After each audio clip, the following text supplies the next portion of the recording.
सिंधारा दूज का मतलब ये होता है कि कल है तीज, जिसको हमारे यहाँ गणगौर तीज कहते हैं। शंकर और पार्वती 16 दिन तक तैयार हुए थे और तैयार होने के बाद शिव और पार्वती शिव महापुराण के यजमान बनकर जा रहे थे। तो कल का दिन है वो। कौन सा दिन है कल का? गणगौर तीज का दिन, कल का दिन। चैत्र के महीने में जो शुक्ल पक्ष की तीज आती है, वो चैत्री नवरात्रि में जो तीज की तिथि होती है, उस दिन शंकर और पार्वती शिव महापुराण के यजमान बनकर कथा सुनने के लिए गए थे। 16 दिन तक पार्वती और शंकर का श्रृंगार होता है। उसमें से आज का दिन सिंधारा दूज का होता है। क्यों सिंधारा दूज कहते हैं? सिंधारा दूज का मतलब क्या है? क्यों हिंदू धर्म में सिंधारा दूज मनाई जाती है? किस लिए? आज पूरे भारत की भूमि पर कई माताएं हाथ में मेहंदियां लगाती हैं, चूड़ियां पहनती हैं, सुंदर चुनरी पहनती हैं, माँ ब्रह्मचारिणी का पूजन करती हैं, माता का आराधना करती हैं।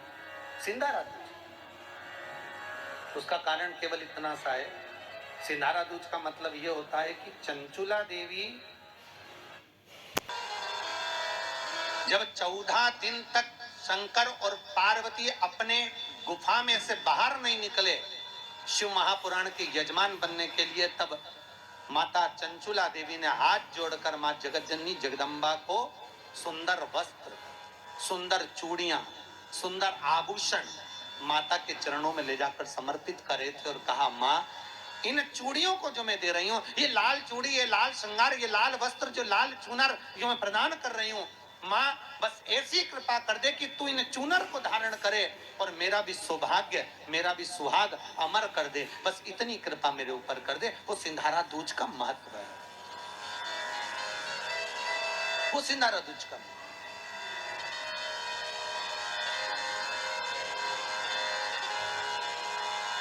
आज भारत की भूमि की सभी माताओं को सिंधारा दूज का बहुत बहुत बधाई। माता पार्वती, गणगौर महारानी, ब्रह्मचारिणी महारानी, माँ जगतजननी आपके सुहाग को अखंड सौभाग्यवती बनाए, यही भगवान से प्रार्थना। जैसे चंचुला देवी ने माता पार्वती से निवेदन करा था, आप भी एक भाव से निवेदन करें। हे माँ, हे दया कर, आप कृपा।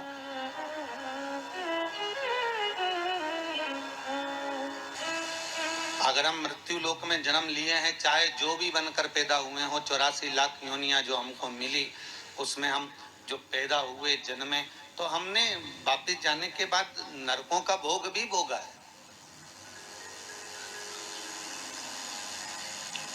पर हो सकता है कि वो नरकों का भोग भोगते भोगते जब हम थक गए हों, तो भगवान से ही हमने प्रार्थना कर ली हो कि प्रभु अब तो क्षमा करो और एक काम करो कि अब हमको वापस मृत्यु लोक में जन्म दे दो, बाकी का बचा कुचा वहां पर भोग लेंगे। हम भी अपने प्राणों को त्यागने के बाद जब हम पहुंचे भगवान के दरबार में, हमने पहुंचकर भोग भोगा, हमने नरकों का भी भोग भोगा, हमने स्वर्ग का भी भोग भोगा। भोगने के बाद नरक का बचा कुचा दुख है, तकलीफ है, कष्ट है, वो मनुष्य के शरीर में हम नीचे आकर क्यों भोग रहे हैं? क्योंकि हम उस परमात्मा से पर्चा लिखवा कर लाए हैं कि हमको बाकी का भोग हम घर जाकर भोग लेंगे, हमको जाने दीजिए, हमको यहाँ रहना नहीं है, अब हमें यहाँ से मुक्त कर दीजिए, अब हमको यहाँ से जाने दीजिए, यहाँ सुख का भान नहीं हो रहा, अब हमें जाने दीजिए। बस यही जीवन है। दुख और सुख मानव के जीवन के पहलू हैं। और संसार सागर में अगर उसने जन्म लिया है, संसार सागर में अगर वो आया है,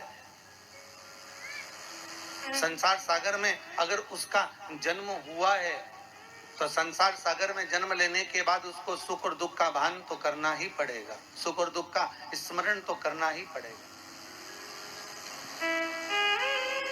उसको कर्मों का भोग तो भोगना ही पड़ेगा।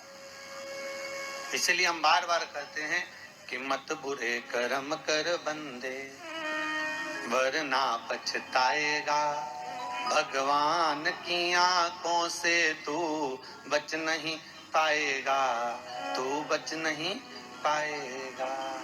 अरे ओ अज्ञानी मत कर नादानी। इस संसार